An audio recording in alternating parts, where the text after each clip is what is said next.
AP liquor scam లో మరో కీలక పరిణామం చోటు చేసుకుంది. రేపు విచారణకు రావాలంటూ రిటైర్డ్ ఐఏఎస్ అధికారి రజత్ భార్గవకు సిట్ నోటీసులు జారీ చేసింది. గత ప్రభుత్వ హయాంలో రజత్ భార్గవ ఎక్సైజ్ శాఖ ప్రత్యేక కార్యదర్శిగా పనిచేశారు. కొద్ది కాలం క్రితమే ఆయన ఐఏఎస్ పదవి నుంచి రిటైర్ అయ్యారు.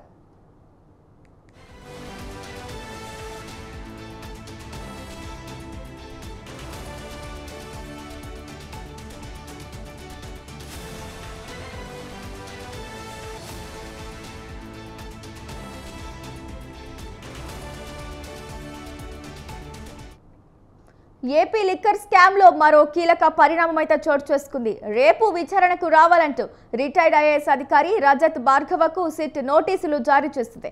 అయితే ఈ అంశానికి సంబంధించి పూర్తి సమాచారం మా కరెస్పాండెంట్ సంతోష్ ఫోన్ ఇన్ ద్వారా అందిస్తారు. చెప్పండి సంతోష్.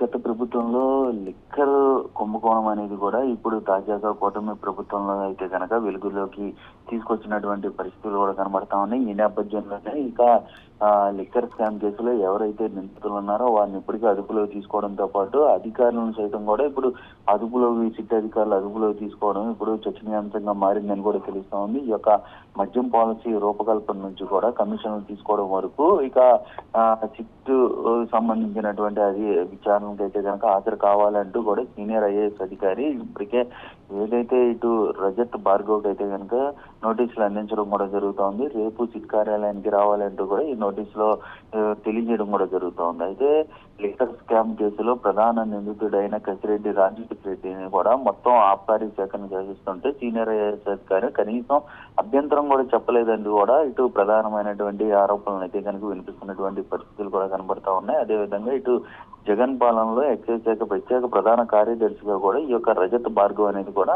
పనిచేసినటువంటి పరిస్థితులు ఉన్నాయి. అయితే ఇప్పుడు ఏదైతే పాలసీ కావచ్చు డిస్టిలరీ అంశాలపై కూడా ఎందుకు అభ్యంతరం తెలియజేయలేదు, ఏదైతే ఎక్స్పీరియన్స్ లేనటువంటి డిస్టిలరీస్ కావచ్చు అదేవిధంగా ఆ పాలసీలో మార్పులు చేర్పులు చేయకుండా ఏదైతే రాజ్ కసిరెడ్డి రూపొందించినటువంటి పాలసీని యాక్సెప్ట్ చేయడానికి గల ప్రధాన కారణాలు ఏంటి, అదేవిధంగా ఇటు ఏ విధంగా ఇటు కమిషన్లు అందాయి, వీటన్నిటిపై కూడా ఇటు సిట్ అధికారులు దర్యాప్తు చేయనున్నట్టు కూడా తెలుస్తా ఉంది. ఇప్పటికీ ఇటు టెక్నికల్ ఆధారాల ప్రకారం కూడా ఇక సిట్ అధికారులు దూకుడు పెంచినటువంటి పరిస్థితులు కూడా కనబడతా ఉన్నాయి. అదేవిధంగా ఇటు ప్రధానంగా ఇటు ఐఏఎస్ అధికారి నుంచి కూడా రాబట్టేటువంటి ప్రధానమైనటువంటి ఏవైతే ఆధారాలు ఉన్నాయో అవి ఇప్పుడు కీలకంగా మారబోతున్నాయని కూడా తెలుస్తా ఉంది. ఎందుకంటే ఇటు కొత్త మద్యం బ్రాండ్లకి అనుమతి ఇవ్వడంలో నిబంధనల ఉల్లంఘనను ఎందుకు పట్టించుకోలేదు, అదేవిధంగా ఇక ఏ కొత్త బ్రాండ్ మార్కెట్ లోకి వచ్చినా మొదటి నెలలో 10,000 బాక్సులకు మించి ఆర్డర్ ఇవ్వరాదన్న నిబంధననే ఎందుకని ఇటు ఈ యొక్క వర్తింప చేయలేదు. వీటన్నిటిపై కూడా అసలు ప్రధానంగా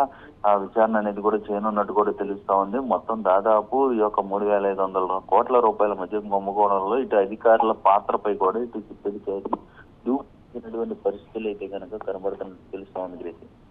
రైట్ సంతోష్, థ్యాంక్ యూ.